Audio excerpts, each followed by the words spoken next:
นะคะอันนั้นใกล้จะนี่เป็นนี่ต้นมะพร้าวอยู่ที่ต้นใช่ก็สิบต้นบ้านจากวัดไหนมันมีต้นมะพร้าวอยู่ที่ต้นปื้นหลวงปู่แม่นี่หลีคนละปูกันถ้าจะว่าท่านเดินมาอยู่หลวงปู่จะ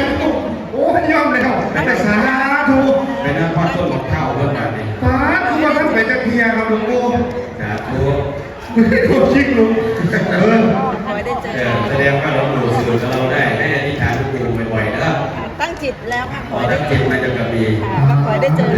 สื่อเรื่องเพื่อนหลวงปู่บอกมาบ้านในกระบี่ผู้ขาขย่อเราได้หลวงปู่อดีตพระเจ้าต้นไม้ยุนาเยี่ยมคนผู้ให้หลวงปู่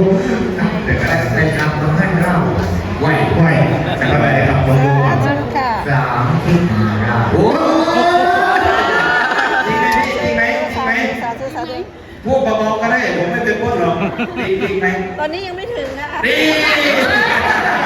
สาธุค่ะสาธุค่ะสาธุหลวงปู่ครับ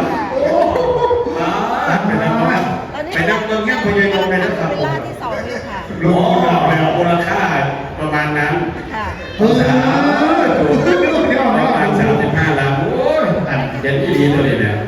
โรงงานอยากใส่บาตรหลวงปู่ไหมโอ้บาตรหลวงปู่ที่ไปหลวงปู่เสียสุขขึ้นนะพี่น้องเด้อใครได้ใส่บาตรหลวงปู่ขอให้ได้เงินมาแล้ว10 บาททุกวันเอาบาตรยื่นไปเอาบาตรยื่นไปช่องสร้างนี่เราจะใส่หัวก่อนเราใส่หัวก่อนอันรถที่นี่รถกระทั่ง12 วันนับว่าทั่วต้นต้นไม้เลยเจ็ดที่เพื่ออะไรที่โอ้สาธุครับสาธุค่ะหลวงพ่อเฮ้ยเรื่องสีหลีครับคุณโอ้เรื่องสีบอกขึ้นครับ